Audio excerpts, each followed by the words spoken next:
Bonjour à toutes et à tous. Après 2 tentatives infructueuses sous la direction du président Patrice Talon, la Constitution du 11 décembre 1990 a finalement fait peau neuve. Dans la nuit du 31 octobre, au petit matin du vendredi 1er novembre dernier, la loi fondamentale béninoise a été retouchée par les 83 députés au Parlement. En procédure d'urgence, ces derniers y ont introduit de nouvelles dispositions qui nourrissent depuis peu la polémique dans la cité. De la limitation du nombre de mandats des députés au parrainage des élus, sans oublier la création d'un poste de vice-président et l'organisation de la vacance du pouvoir, les débats sont ouverts depuis dans les rues, dans le milieu politique et dans le monde universitaire. Aussitôt voté, aussitôt validé par la Cour constitutionnelle et promulgué par le président de la République. À la case départ, l'organisation des élections dites exclusives et par la suite la tenue du dialogue politique du 10 au 12 octobre à Cotonou sans les poids lourds de l'opposition. La réforme n'est pas que constitutionnelle au Bénin. Les 83 députés ont aussi doté le pays d'un nouveau code électoral avec des innovations toujours à polémique. Sur cette tribune spéciale, nous ouvrons nos antennes à un spécialiste du droit constitutionnel. Il se réclame constitutionnaliste de terrain et non des livres exclusivement. Professeur Joël Aïvo, bonjour. Bonjour. Merci d'accepter notre invitation pour cette émission spéciale. C'est un plaisir et un honneur d'inaugurer votre plateau à l'occasion de ce débat crucial qui engage notre pays et son avenir. Merci. Et pour conduire donc cette émission spéciale, j'ai à mes côtés mon collègue Landry Salalo. Landry, bonjour. Bonjour Benjamin Nouraïnaoum, professeur Joël Aïvo, bonjour. Bonjour M. Salalo. Vous êtes agrégé des facultés de droit, professeur titulaire de droit public, expert constitutionnel des Nations Unies de la République centrafricaine. Vous présidez actuellement l'association béninoise de droit constitutionnel, professeur Joël Aïvo. Vous n'aurez plus, disons, cette occasion au cours de vos déplacements, la fierté d'évoquer la longévité de la constitution de votre pays, celle du Bénin, comme la douane des constitutions en Afrique. Elle a été modifiée par les députés à l'Assemblée nationale. Dites-nous, professeur, quelles étaient les insuffisances de façon globale contenues dans la Constitution de 1990 ? Non, M. Salano, vous faites bien de reposer cette question de savoir ce qui était reproché à la Constitution de 1990. De ce que je sais, et de ce que j'ai entendu de la part des acteurs politiques, je dis même au niveau des populations, il n'a jamais été reproché à cette Constitution de nous avoir conduits, comme c'est le cas dans certains pays, à la guerre. Cette Constitution ne porte pas la charge de nous avoir installés dans une instabilité politique ou de nous avoir conduits, comme ce fut le cas au Niger en 1995, dans un blocage institutionnel.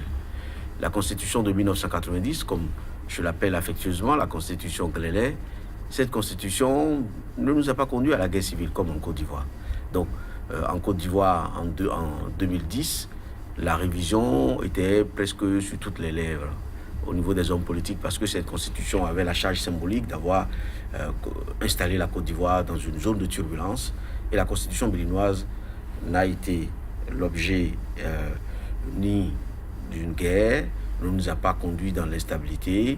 Et donc, au fond, sur la Constitution, il y avait 2 choses, globalement.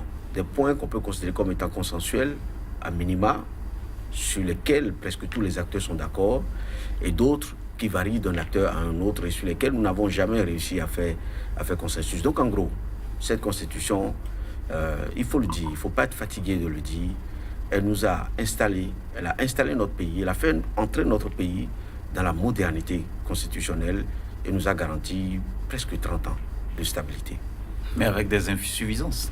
Absolument, il n'y a pas de constitution sans insuffisance dans le monde. Même les constitutions qui n'ont jamais été révisées, comme celle du Japon ou comme celle du Mali et la nôtre, présentaient toujours des failles qui sont, dans la pratique, corrigées au fur et à mesure. D'ailleurs, il y a des instruments Il y a des juridictions qui permettent d'atténuer, d'installer et de pallier aux insuffisances d'un test. Un test, c'est pas la Bible, c'est pas le Coran. Est-ce qu'il fallait continuer avec ces insuffisances ou bien apporter quand même quelques corrections? Non, le principe de la révision n'a jamais été refusé, on va dire recusé. Mais je dis une chose que j'ai toujours enseignée partout. Une constitution, on n'est pas obligé de la réviser.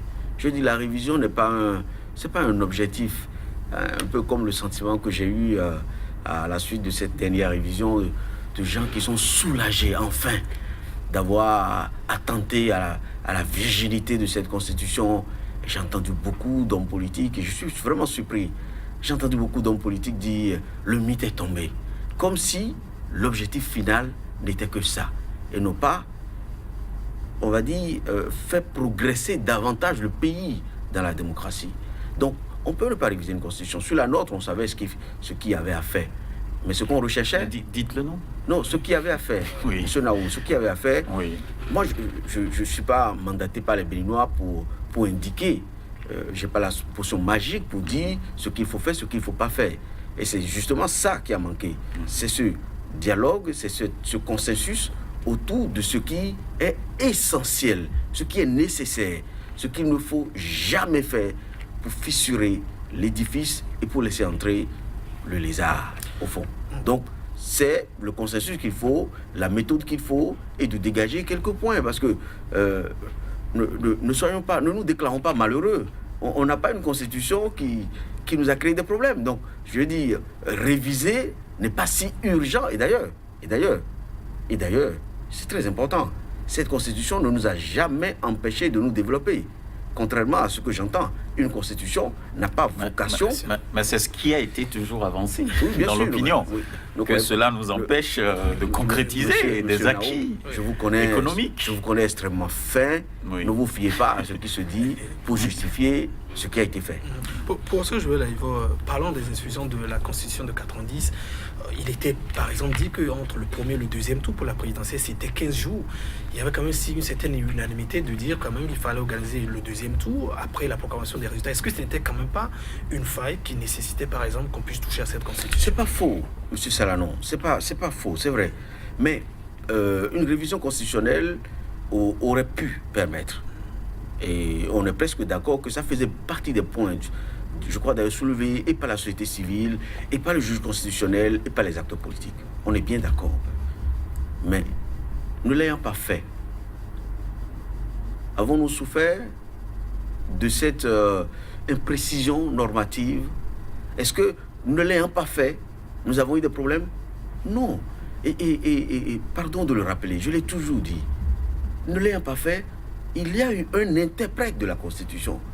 Le juge constitutionnel, à l'époque, avait offert l'interprétation qui a permis de pallier cette insuffisance. Ça veut dire quoi? Que une fois que l'occasion se serait présentée, il faudrait le corriger et préciser le texte. Donc on est bien d'accord sur cet aspect, comme sur bien d'autres. Alors, vous dites que ce n'est pas nécessaire d'aller à la révision de la Constitution parce que ce n'est pas un souhait qu'on devrait normalement exprimer, parce qu'on n'a pas eu d'empêchement, en réalité, dans la pratique démocratique de notre pays. Mais voilà que certains ont décidé et sont allés jusqu'au bout de la révision de la Constitution. Selon vous, pour réviser, qu'est-ce qu'il fallait faire? Deux choses au moins. Deux choses au moins.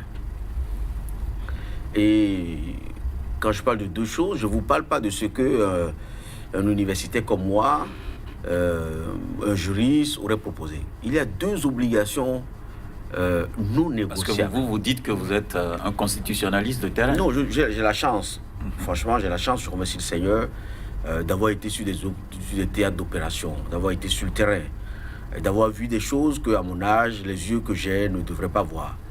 J'ai la chance d'avoir participé au rétablissement de l'ordre démocratique dans beaucoup de pays, d'avoir aidé au rétablissement de la paix, et pour le compte des Nations Unies, et pour l'Union africaine, et parfois pour la CEDEAO. Donc, je parle d'abord par devoir. Ce que je vous dis, je le dis vraiment par devoir. Parce que je réfléchis toujours à la manière dont je peux payer à ce pays la dette que j'ai à son égard. C'est pour ça que les quelques trophées de guerre que je peux ramener sur le terrain, ce que j'ai vu, non plus dans les livres non pas ce que je pense dans ma tête.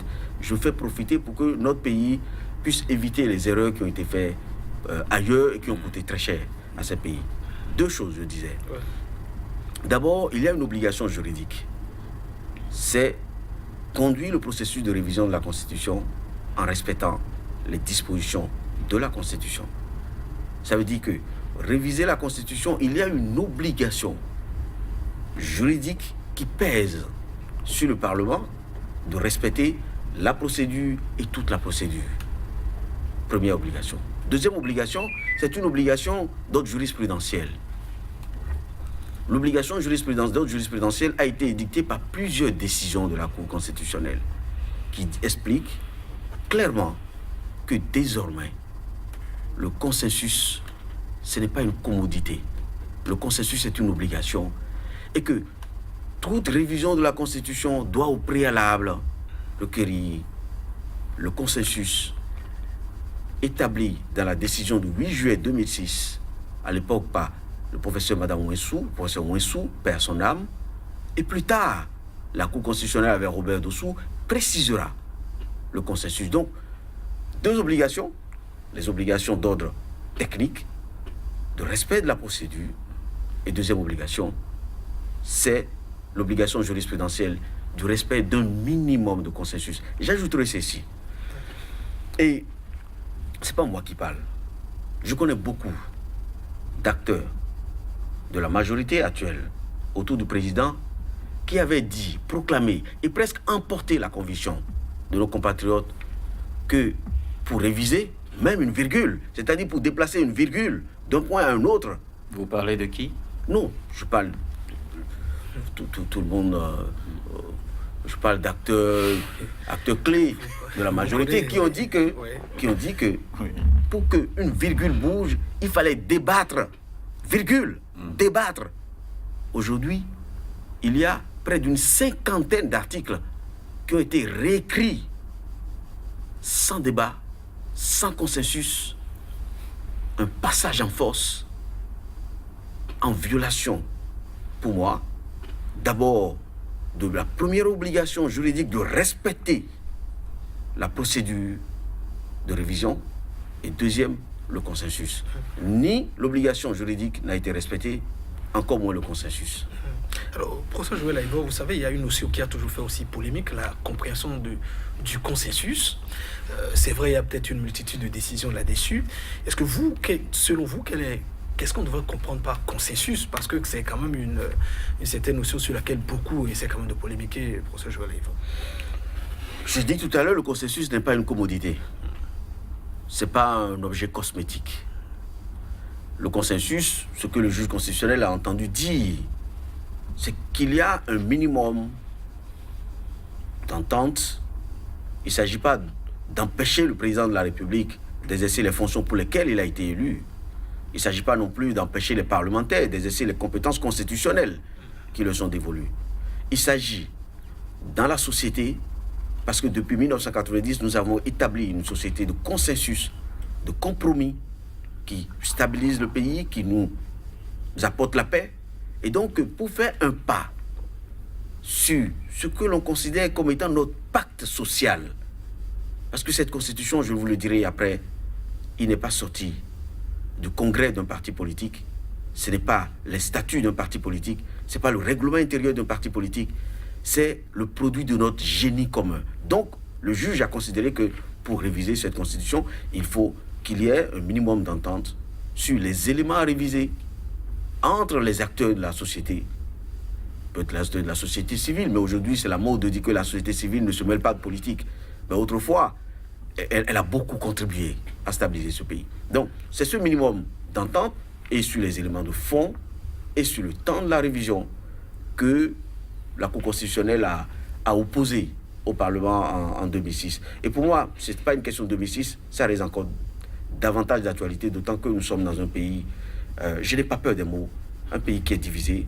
Vous avez des factions qui se regardent en chaîne de faïence et il faut absolument réconcilier.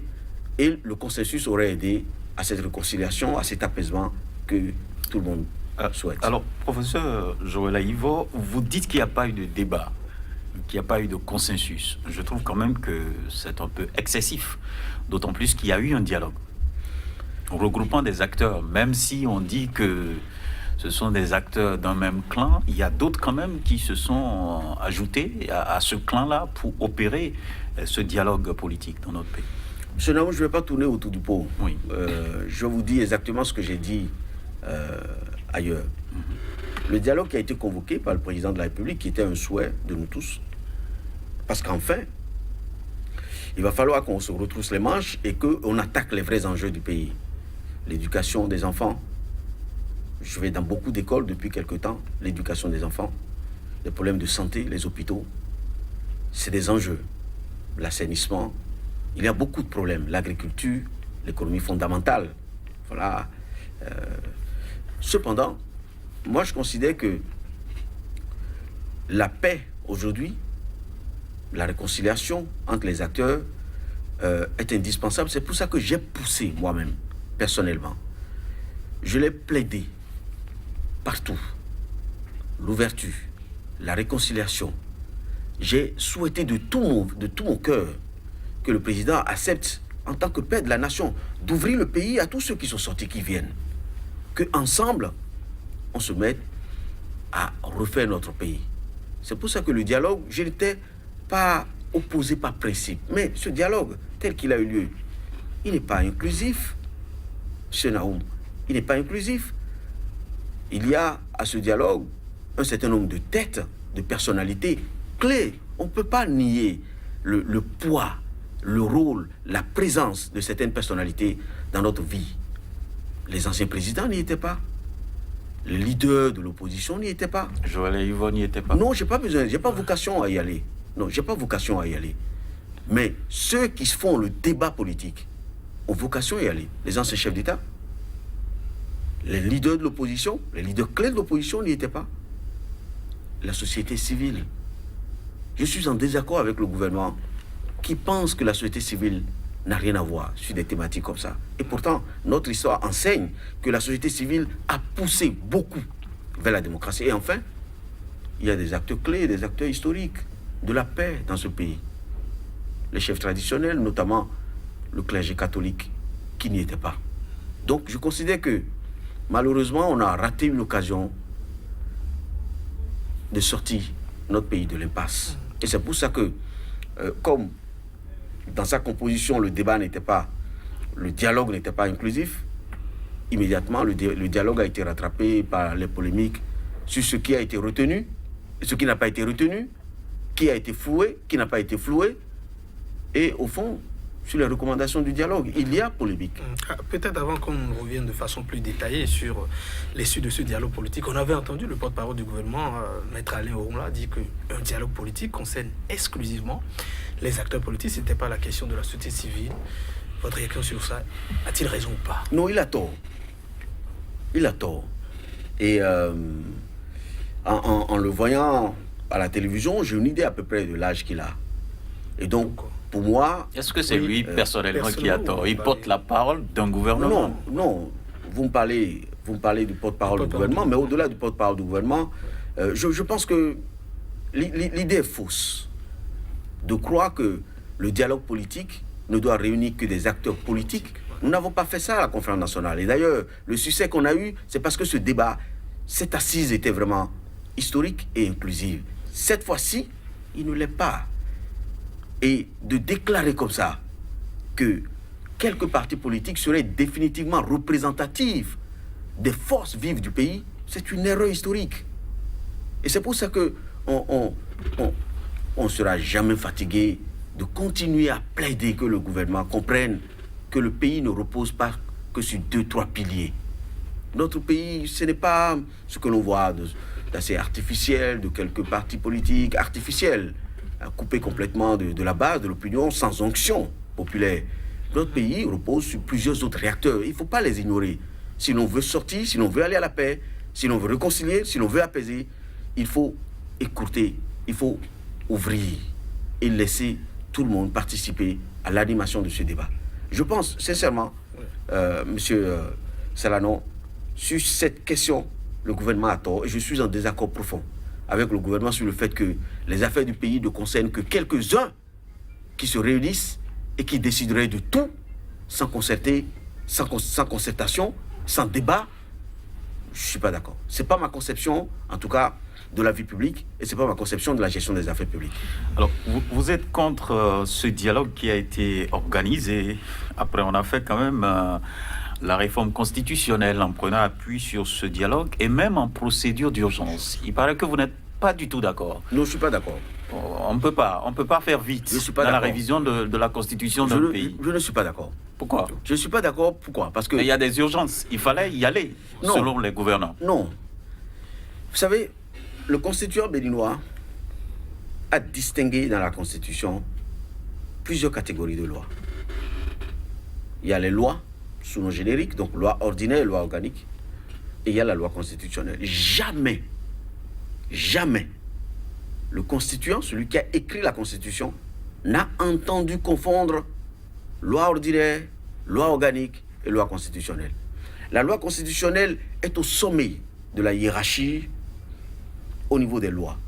La loi constitutionnelle, la loi référendaire, la loi organique et la loi ordinaire. Donc jamais on ne peut confondre la loi constitutionnelle à la loi organique. Or, le règlement intérieur de l'Assemblée nationale n'a prévu la procédure d'urgence que pour la dernière catégorie, c'est-à-dire la loi ordinaire, jamais pour la loi constitutionnelle. Alors, pour moi, un des points sur lesquels je pense que si le juge constitutionnel avait été un peu vigilant, s'il avait voulu être vigilant, il aurait parfaitement. Puis, il aurait pu arrêter la révision, ne serait-ce que sur un plan purement technique, c'est-à-dire la procédure de révision qui a été utilisée. Mais au fond, je vous ai dit que je ne parle pas de voix parce que, à vrai dire, en voyant faire, en écoutant, je crois que le Parlement est très peu préoccupé par la forme juridique de ses actions. Le Parlement a l'assurance, de toutes les façons, qu'il est en terrain conquis, il fait ce qu'il veut, que ce soit conforme ou pas. Cette procédure, elle n'était pas conforme, et je sais qu'à l'intérieur, des gens, ceux qui connaissent un peu le droit, ont dû le dire que cette procédure n'est pas réservée à la révision de la Constitution. Mais je ne suis pas contre la révision que pour ça. Je suis contre... vous permettrez que je le dise comme je le pense. Oui. Allez-y. Parce que, comme je vous le dis, je vous le disais tout à l'heure, notre Constitution, la Constitution de 1990, oui, elle n'est pas... c'est pas le test d'un parti politique. Si vous voulez, pour terre à terre, pour que nos compatriotes comprennent, ce n'est ni les statuts des FCBE, ni les statuts du Bloc républicain, encore moins le règlement intérieur de l'Union progressiste ou du PRD. La Constitution du Bénin n'est sortie d'aucun congrès de parti politique. J'ai dit, c'est le produit de notre génie commun. Au-delà de ça, cette Constitution qui a été révisée comme elle a été révisée, M. Naoum, M. Salanon, la Constitution, elle porte, je dis, la sueur de chacun d'entre nous. Elle porte même, plus grave, les traces de sang de certains de nos compatriotes qui se sont battus pour l'avènement de la démocratie. Mieux encore, la Constitution de 90, parfois vous avez des formules à l'intérieur de cette Constitution qui ne sont pas des formules de savants. Ce ne sont pas des formules proposées par Maurice Cléret, par Robert Dossou, par Théodore Hulot. Ça vient d'où? C'est des formules parfois qui sont sorties des casernes lors de la présentation de l'avant-projet de Constitution. C'est des formules qui ont été suggérées par des citoyens sous un arbre, dans des villages, et dont Maurice Cléret et sa commission avaient l'obligation d'intégrer dans la Constitution. Donc, il ne peut pas revenir, permettez que je le dise comme je le pense, à un groupe de militants de partis politiques, à l'exclusion des autres, dans le dos du pays, de réécrire derrière le peuple qui a adopté sa Constitution, de réécrire la Constitution qui est le pacte fondateur de notre République depuis 1990, de réécrire intégralement, de presque, pas tout changer, presque 50 articles, sans débat, sans consensus, quelques militants de partis politiques. Les députés à l'Assemblée nationale. Bien sûr, qui sont militants Ouais. de 2 partis politiques qui, eux seuls, à l'écart, prennent la responsabilité en écartant le peuple, en le gardant bien loin de la procédure, en ne débattant avec personne. 2 choses. Monsieur Naoum, je regarde beaucoup ce qui se passe dans le monde. La procédure de révision qui a eu lieu à l'Assemblée nationale, c'est probablement, et je pèse mes mots, c'est probablement le processus de révision le plus long que j'ai jamais vu. C'est le processus de révision le plus obscur. Et c'est le processus de révision le plus opaque. Le plus long, pourquoi? Il a commencé le 31 octobre et a pris fin le 12 novembre. Le 31 octobre, personne ne pouvait vous dire où est la proposition de loi de révision constitutionnelle. Le test. Le test. Lorsque le Parlement l'a voté, le 1er, dans la nuit, au petit matin, si vous voulez, le 1er novembre, personne ne pouvait non plus avoir une certitude de ce qui a été voté. Lorsque le 7 novembre, le président de la République annonce qu'il a promulgué, personne non plus ne pouvait attester de ce que le président a promulgué. Ce n'est que le 12 novembre que le test est rendu public. En faisant comme ils l'ont fait, ils ont alimenté, malheureusement ou heureusement, l'idée qu'il y avait une révision continue sur plusieurs jours et qu'il y avait une forme d'officine quelque part qui continuait à taper cette révision sur un ordinateur quelque part. Ce sont quand même des déclarations graves. Non, c'est pour ça que je vous dis... Même monsieur, si c'est un débat qui a été mené au Parlement tard la nuit, vous ne pouvez pas dire que le document qui est sorti de l'Assemblée nationale a été retouché, modifié Monsieur Naoum, au niveau des autres institutions. Honoré Naoum, Oui. je pèse mes mots, je dis que le processus de révision qui a été initié A été le plus long. est le processus le plus long de l'histoire constitutionnelle qui a commencé le 31 octobre et qui a pris fin le 12 novembre au moment où le test final est rendu public. Premièrement, c'est le plus opaque. Pourquoi? Parce que ni vous, ni moi, personne n'était capable de dire avant l'ouverture de la procédure ce qui était en débat. Pendant, après l'adoption par le Parlement et après promulgation, personne n'était non plus capable de dire mais où est la transparence? La transparence non pas financière au départ, mais la transparence dans l'action publique, d'autant qu'il s'agit d'une constitution qui est la constitution probablement celle à laquelle les Béninois ont été plus attachés dans l'histoire depuis 1960. Je trouve que il y a une forme de profanation. Et quand j'entends les députés eux-mêmes presque dans un état jouissif, il y a la une du déchaîné du jeudi, immédiatement après la révision, vraiment qui renseigne sur l'état d'esprit. Quand on voit 83 députés alignés. On sait que le Parlement a une session budgétaire. Est-ce que ça n'est pas une raison qui pourrait justifier un peu de cette procédure d'urgence qui a été adoptée pour finir vite et quand même s'occuper du budget? Mais, M. Selano, où est l'urgence? Si la révision avait, on va dire, abouti vers la fin, mettons, de ce mois-ci, s'il avait pris un temps d'explication, de pédagogie, si le gouvernement avait expliqué ce qu'il voulait faire, qu'est-ce qui se serait passé avant? Où est l'urgence? Des actions de blocage, certainement. Mais de qui? Des acteurs comme vous. Mais non, pas du tout. Parce qu'on a connu 2 échecs. Il y a des gens qui ont pris position, qui ont éclairé l'opinion publique. Attention, on a connu 2 échecs au Parlement. Oui. On a connu 2 échecs par les moyens prévus par la Constitution elle-même. Mais il n'y a aucun suspense à l'Assemblée.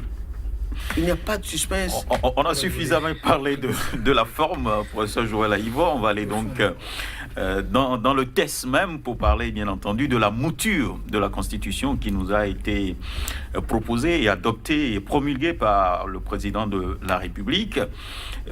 Tout de suite, je vais sur la suppression de la peine de mort. Ça doit quand même être une satisfaction pour vous en tant que professeur de droit.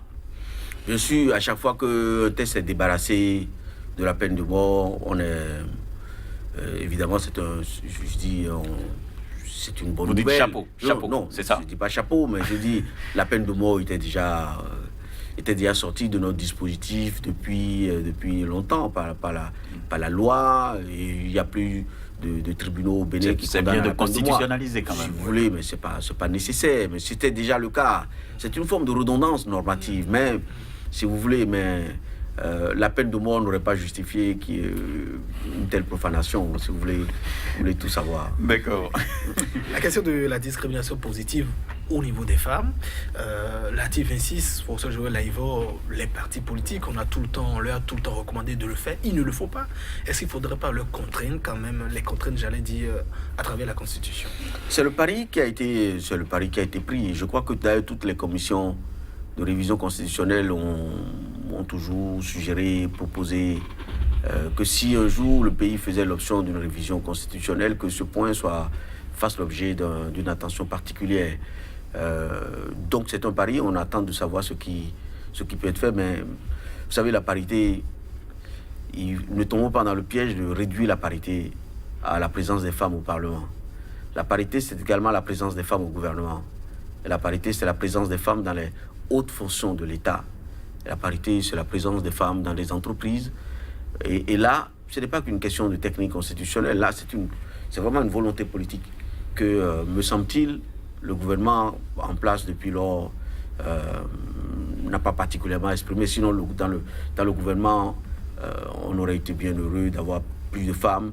Et d'ailleurs, peut-être que la majorité actuelle au pouvoir aurait été encore sur cette question plus énergique, en montrant sa bonne foi, sa capacité à promouvoir les femmes et en nous disant maintenant que c'est au Parlement que le dernier verrou doit sauter. Or, au moment où je vous parle, le verrou doit sauter partout, au gouvernement, au Parlement, dans les conseils communaux et dans la haute fonction publique de l'État. Je sens une satisfaction à votre niveau par rapport à ce sujet-là. Je sais que vous aviez organisé beaucoup d'activités en direction des femmes pour leur promotion sur le leadership et autres.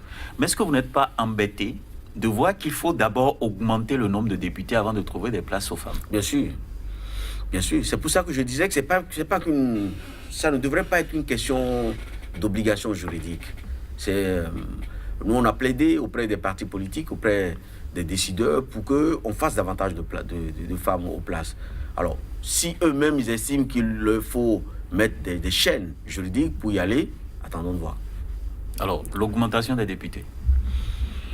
L'augmentation des députés, on est passé là de 83 à 109. Non, je sais aussi que ça fait partie des idées qui étaient un peu dans le pipe, comme on dit. Des idées qui circulaient. Hein. Mais, M. Naoum, M. Salanon, je reviens sur ce que je vous dis dès le début.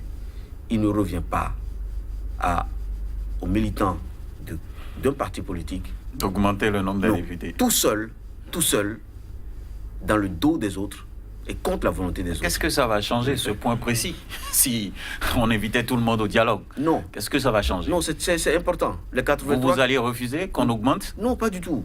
Non, d'ailleurs, monsieur... Non, ma volonté ne compte pas. Moi, je ne suis que... Vous êtes un citoyen? Non, je suis un aviseur. Un sachant en plus de la Constitution. Non, j'aime pas le thème sachant parce qu'on ne sait pas plus que quelqu'un d'autre. Je suis un aviseur. Je suis un aviseur. C'est encore plus... Non. C'est encore plus compliqué que... Non, je suis un aviseur, mais... le mot sachant. Je n'ai pas à aller contre, je n'ai pas à aller pour. Je suis assis sur des idées, sur mes convictions, je les exprime. Tant que ça peut aider, pourquoi pas. Pour ça, Joël Aïvo, on a toujours également plaidé de la longévité, pas de la Constitution, mais des députés à l'Assemblée nationale. La fonction présidentielle réduite à 2 mandats. On a quand même dit cette fois-ci pour les députés, il faut réduire à 3 mandats. C'est un point qui vous enchante ou vous avez également des objections à faire? Le Togo a fait la même réforme il y a quelques mois. Et je sais que la dernière fois, le professeur Théodore Olo, dans une de ses propositions, en appelait aussi à ce que les députés, en tout cas la fonction de député, ne soit pas une fonction à vie. Parce qu'on a de vieux députés qui sont là, qui ont le privilège, et c'est une chance d'être portés par une circonscription pendant autant de temps. C'est la marque de la confiance que les gens ont en vous, mais il est important que la rotation gagne presque toutes les sphères de décision, et le Parlement aussi ne devrait pas échapper à la nécessité d'alternance. Est-ce que c'est une réforme essentielle pour vous, profonde, ou bien ça n'aurait véritablement rien changé? Le fait de limiter le mandat des parlementaires. Non. Aux États-Unis, par exemple, ce n'est pas le cas. Quand ils sont fatigués, ils vont se reposer. C'est vrai. Ouais. Mais c'est vrai que dans les grandes démocraties, quand le peuple vous choisit, il n'y a pas de limite en ce qui concerne les députés. Mais ce n'est pas la norme. Chaque pays fixe sa norme et essaye dans une cohérence globale, dans le respect de son histoire, de sa sociologie, de trouver les solutions qui lui permettent d'asseoir sa stabilité. Le viseur, dans ce genre d'opération, dans une révision constitutionnelle, ce n'est pas tant de chercher à faire comme les autres. C'est au fond d'asseoir sa stabilité et de faire progresser davantage le pays dans la démocratie, le pluralisme. C'est pour ça qu'il faut chercher, non pas en allant dans les détails, mais avoir l'économie globale de ce qui a été fait. Est-ce que c'est une opération qui vise à propulser davantage notre pays dans le pluralisme, dans la liberté, dans la démocratie? Je pense que c'est à l'aune de cet objectif qu'il faut apprécier la révision ou réécriture qui a été initiée. Suppression de la peine de mort, discrimination au profit des femmes, augmentation du nombre de députés, limitation de mandats. Je vois professeur Joël Aïvo pas trop gêné, ça peut aller, même s'il fallait écouter les gens. Mais dès qu'on parle de parrainage, pour le président de la République, vous avez des problèmes. Vous êtes grippé. Parce qu'aujourd'hui, il est dit, selon les dispositions qui ont été prises, 109 députés, 117 maires, ça fait 186 personnes. Ce sont les grands électeurs qui sont en mesure de proposer à la nation tout entière le candidat ou les candidats qui devraient donc participer aux élections présidentielles. À ce niveau, vous êtes embêté. Pourquoi? Non, à ce niveau, je ne suis pas qu'embêté. À ce niveau, je suis malheureux et triste pour notre pays. Pourquoi? Parce que je considère que nous n'avons pas encore fait le deuil des dégâts, du traumatisme humain, moral, que le pays a subi lors des dernières législatives. Nous avons encore, excusez-moi d'insister sur ça, nous avons encore des corps de nos compatriotes qui n'ont pas encore été enterrés. Et je nous vois, tête baissée, travailler davantage à de nouvelles exclusions. Parce que, appelons les choses telles qu'elles apparaissent. Le parrainage, le système de parrainage qui a été inventé, c'est l'autre nom du certificat de conformité. Le parrainage qui a été initié est, et je voudrais vraiment, avec tout le respect que je dois au chef de l'État, lui dire que les réformes qui sont initiées, portées par les députés, mais promulguées par lui, particulièrement celles-ci, elles sont mortifères. Ce sont des réformes, et je souhaite ne pas avoir raison. Ce sont des propos quand même graves. Hein. Je souhaite ne pas avoir raison. Mortifères. Mortifères. Sur le plan politique, vous voulez dire sans doute. Non. Je souhaite ne pas avoir raison. Je suis fatigué d'avoir raison. Je souhaite ne pas avoir raison. Ces réformes, particulièrement le parrainage, conduira notre pays, une nouvelle fois, dans une zone de turbulence, parce que c'est un mécanisme d'exclusion, c'est un mécanisme d'érosion du pluralisme, c'est un mécanisme, au fond, destiné à empêcher la compétition.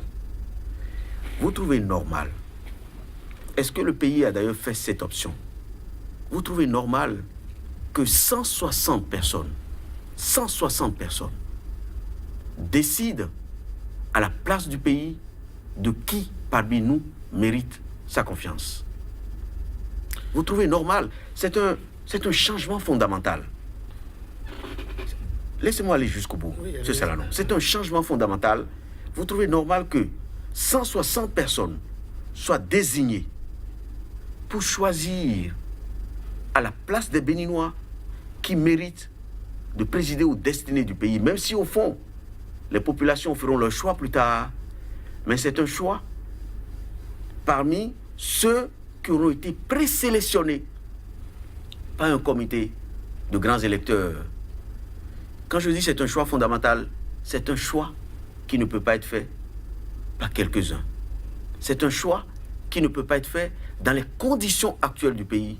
Et c'est un choix qui est inapproprié, qui est chrysogène en raison du contexte politique, notamment de ce Parlement que nous regardons en face depuis, sans savoir ce que nous allons en faire. Et donc, le système de parrainage, M. Naoum, M. Salanon, je suis désolé, c'est le deuxième nom. On aurait pu aller au niveau des arrondissements, ou bien les chefs de quartier, ou les chefs de village, ou bien ne pas du tout en parler. Non. Il faut toujours parler, il faut toujours se parler. Ce que je veux dire, c'est qu'il faut que ce soit bien clair. L'état de loi, ce n'est pas l'état de droit. J'ai le sentiment que le Parlement béninois confond l'état de loi à l'état de droit. Le fait de mettre des dispositions dans la loi n'explique pas la justesse de ces lois et de ces mécanismes. Ce n'est pas parce que vous mettez dans la loi des mécanismes, des principes, que pour autant, c'est juste. L'état de droit, en revanche, qui est l'option que nous avons faite, l'état de droit consiste à savoir si oui, nous avons fait des options, mais est-ce que ces options sont compatibles avec la démocratie? Et est-ce que ces options font progresser le pays vers la démocratie? L'état de loi, c'est tout le contraire. L'objectif importe très peu. C'est juste que je mets quelque chose dans la loi et je l'oppose à mes adversaires. Ce n'est pas l'option que nous avons faite. C'est pour ça que, Monsieur Naoum, Monsieur Landry Salanon, le parrainage, tel qu'il a été conçu, est chrysogène. C'est une technique d'exclusion qui a été faite par quelques-uns qui donnent le sentiment, au fond, d'avoir conçu toute la technique et toute la réforme pour eux et contre les autres. C'est pour ça que le consensus aurait été bon conseiller dans cette réforme. Pourquoi ce Joël Aïvo, on a toujours par exemple réclamé que les chefs d'État soient donc issus des partis politiques. Il faut renforcer davantage. On n'a jamais produit, aucun parti politique n'a jamais produit de président depuis 1990. Est-ce que ça n'est pas quand même un mécanisme pour sortir, pour corroborer, j'allais dire, renforcer la présence de candidats à l'élection? Mais, écoutez, c'est un objectif. Et je dis, on est en démocratie. Et c'est le peuple qui choisit. C'est les populations qui choisissent. Et d'ailleurs, d'après ce que j'ai compris depuis quelque temps, on a mis en place dans le pays, mais vraiment des mastodontes. Il y a des partis qui eux-mêmes ont dit qu'un géant est né. Et nous avons au Parlement vraiment deux partis dominants. Que s'ils étaient si forts, en principe, ils mettraient la main sur toutes les institutions, démocratiquement. Et vous pensez que c'est quelqu'un comme Honoré Naoum, comme vous-même, M. Salanon, qui irait défier des machines comme ça, qui eux-mêmes ont déclaré qu'ils étaient nés avec les dents, qui ont des financements? C'est aux populations de choisir. Et c'est ça la démocratie, c'est ça la loi de la démocratie. Donc le parrainage ne devrait pas exister, selon vous, non, pour moi, dans le contexte actuel. Pour moi, le parrainage tel qu'il a été, conçu, dans le contexte actuel, c'est mortifère. C'est mortifère et il ne peut rajouter que de l'huile sur le feu. Alors, que pensez-vous du poste de vice-président qui a été créé? Est-ce que ça bouleverse le régime qu'on a toujours pratiqué dans notre pays? Est-ce que ça change profondément la première question la vie démocratique? La première question que je me suis posée, c'était c'était de savoir c'est sur la base de quel diagnostic. Le vice-président a été créé au Bénin sur la base de quel diagnostic. C'est vraiment pour moi comme un... Ça permet au moins d'organiser aujourd'hui la vacance du pouvoir. C'est un mot choix ou quelque chose que le magicien sort de son chapeau. Le vice-président, c'est sur la base de quoi? Parce que vous avez dit que ça permet de gérer la vacance du pouvoir. Oui. Mais depuis 30 ans, la vacance du pouvoir s'est présentée combien de fois? Combien de fois avons-nous eu besoin? Mais le constitutionnaliste que vous êtes doit être futuriste quand même. Très bien. On peut vivre ça. Soyons futuristes. Il vaut mieux organiser. Non, soyons futuristes jusqu'au bout. Oui. Mais pour tirer les enseignements d'une norme, les enseignements d'un mécanisme, il faut bien l'avoir rodé. Combien de fois nous avons eu besoin d'aller chercher le président de l'Assemblée nationale pour remplacer le président de la République? Et combien de fois avons-nous eu besoin d'aller chercher, en cas de procédure judiciaire, le président de la Cour suprême, de la Cour constitutionnelle, pour remplacer le président de la Dieu République? nous a aidés, on a toujours eu des chefs d'État en bonne santé, mais en cours de route, on peut quand même en trouver. Donc, il faut prévoir. Donc, on n'en a jamais eu besoin. En revanche, l'explication que j'ai écoutée, c'est parce qu'il faut tenir le calendrier des élections générales. Justement, qu'il n'y ait pas de faille sur l'alignement des mandats. Qu'il n'y ait pas de faille que le vice-président apparaît. Mais vous imaginez qu'on fait autant d'efforts pour faire apparaître un homme qui est élu, au même titre que le président de la République, et qui est sans attribution, et qui ne peut servir qu'à accrocher des médailles les personnalités au cou de personnes. En quoi ça vous gêne? Et qui Oui. M. Naoum, en plus, lui, qui a été élu au même titre que le président de la République, il peut être destitué à l'initiative de son colisté. Les deux ont été élus. Ça se trouve, le vice-président a rapporté plus de voix que le président. Mais le président peut s'en séparer. Vous savez... Mais s'il décide d'embêter le président, vous savez, qui est le président de la République. Vous savez, j'ai vu des choses. Oui. Le sentiment que tout ça me donne, c'est un sentiment de bricolage. Parce que tout ne tient pas. Et d'ailleurs, l'explication qui a été donnée, je crois, par un membre de ceux qui ont conçu la réforme, c'était que le président de la Cour constitutionnelle ne peut pas suppléer l'absence de président, il ne peut pas assurer l'intérim parce qu'il n'est pas élu. Mais vous savez qu'à la fin, au bout du bout, parce que le raisonnement humain, ce n'est pas le raisonnement de Dieu, l'intelligence humaine n'est pas infinie, seul Dieu a les solutions les plus imparables.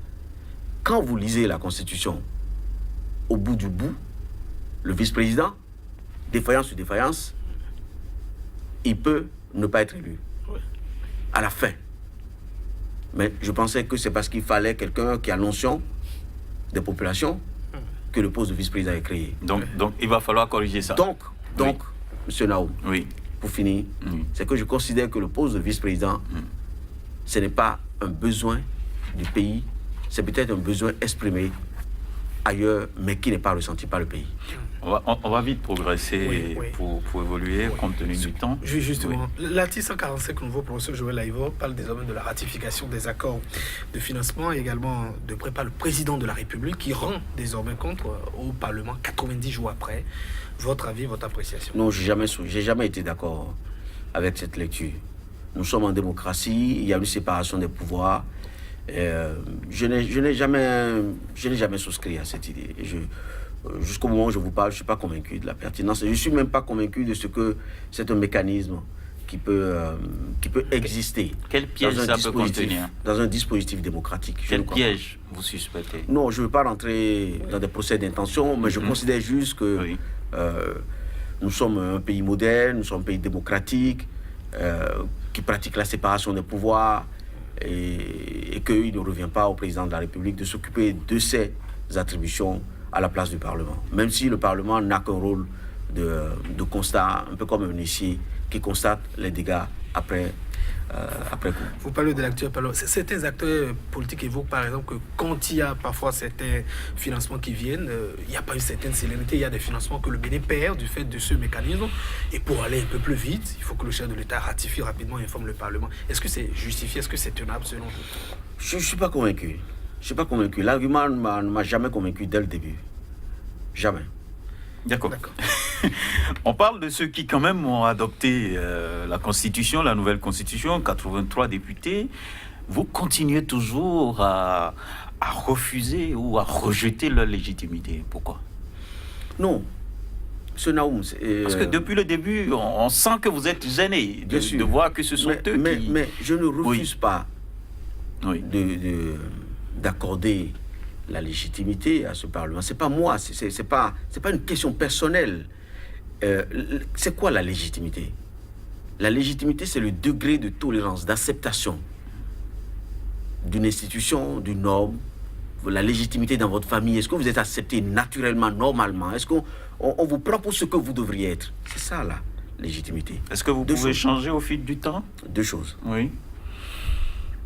La légitimité du Parlement, de la 8e législature, est érodée pour moi par deux choses. Érodée par deux choses. Je vais aller très vite. Oui, allez-y. Mais il est important qu'on comprenne l'état de choc du pays après les révisions successives de la Constitution et du Code électoral. Par ce Parlement. D'abord, dans son élection, c'est la législature, c'est le Parlement le moins élu de l'histoire du renouveau démocratique. Moins d'un électeur sur 4 ont voté pour eux. C'est le Parlement le moins élu de l'histoire du renouveau démocratique. C'est très important, première chose.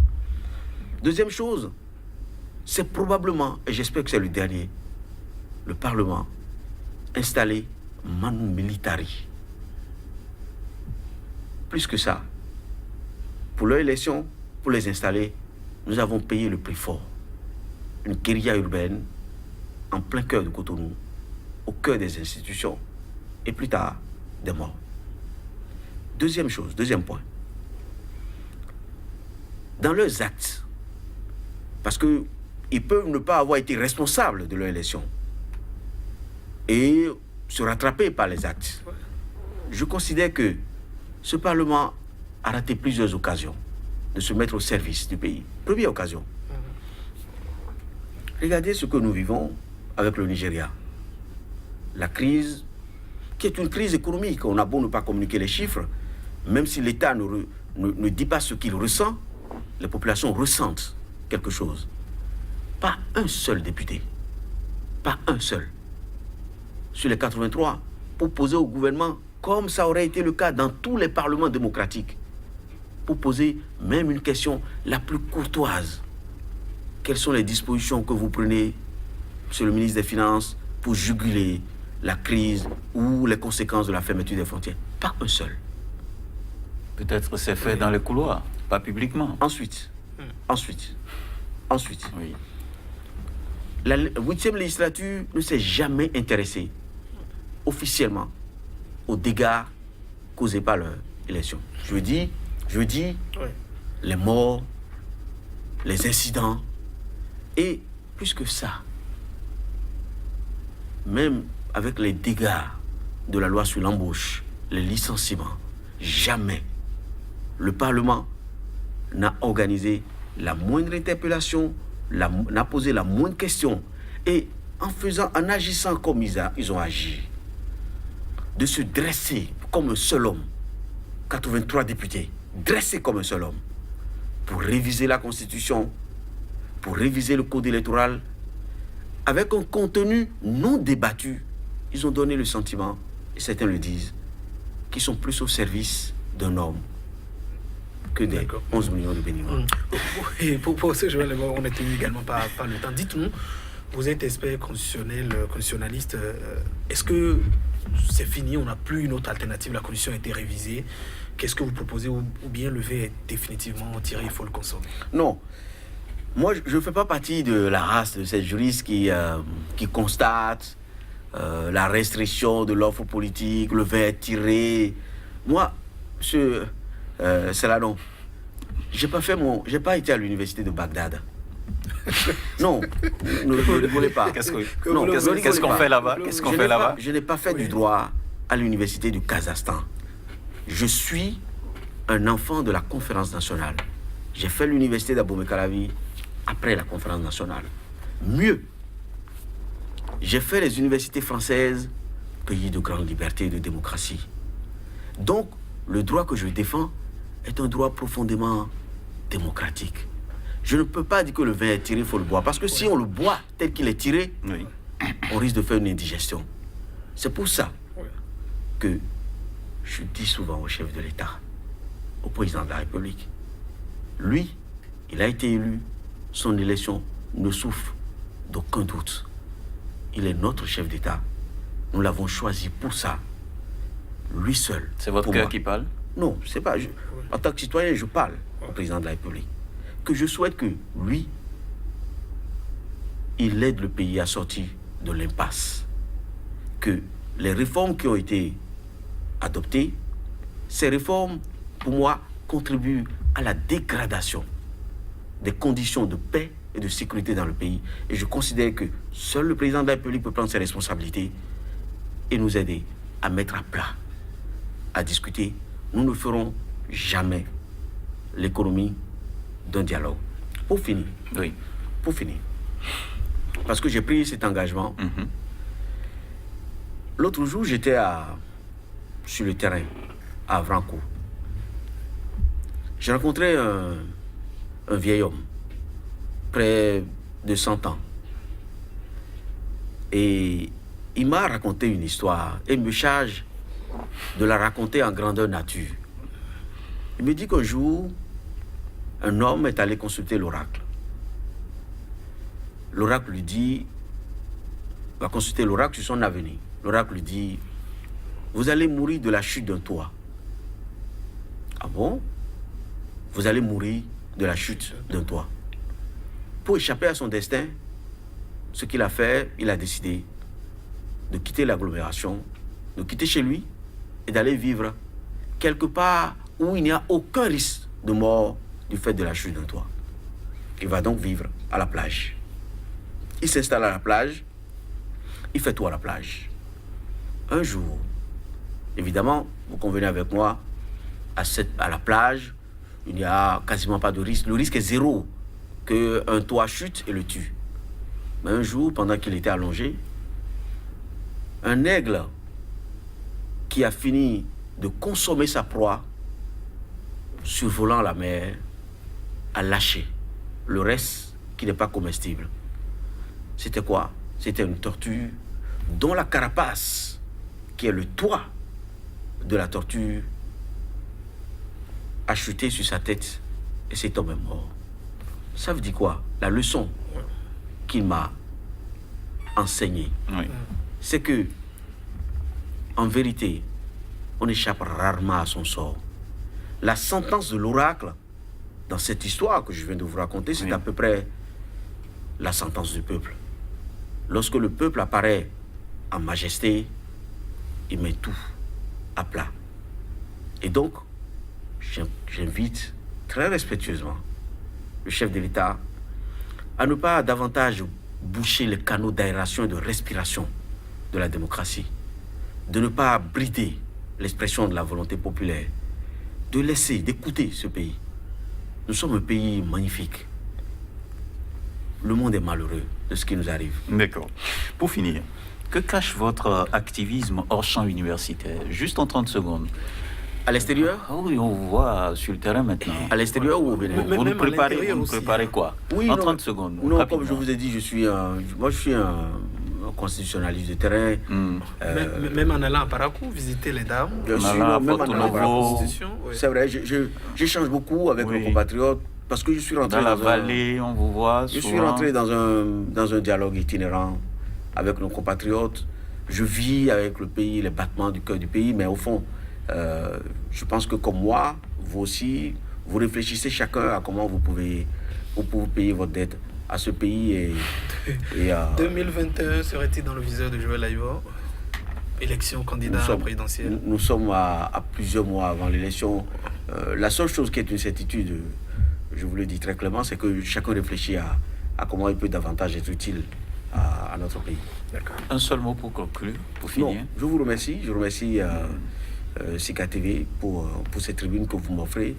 Et je fais confiance à la résilience de notre pays, à la résistance de ce pays. Et je fais confiance, je dois l'avouer, vraiment, à ce pays qui, malgré tout, tient, exprime ce qu'il a exprimé. Et je n'ai aucun doute que les autorités publiques tireront les conséquences nécessaires de cette vague qui monte. Merci à vous. Professeur Frédéric Joël Aïvo, vous êtes constitutionnaliste et vous étiez donc sur ce plateau pour parler des réformes après le dialogue politique.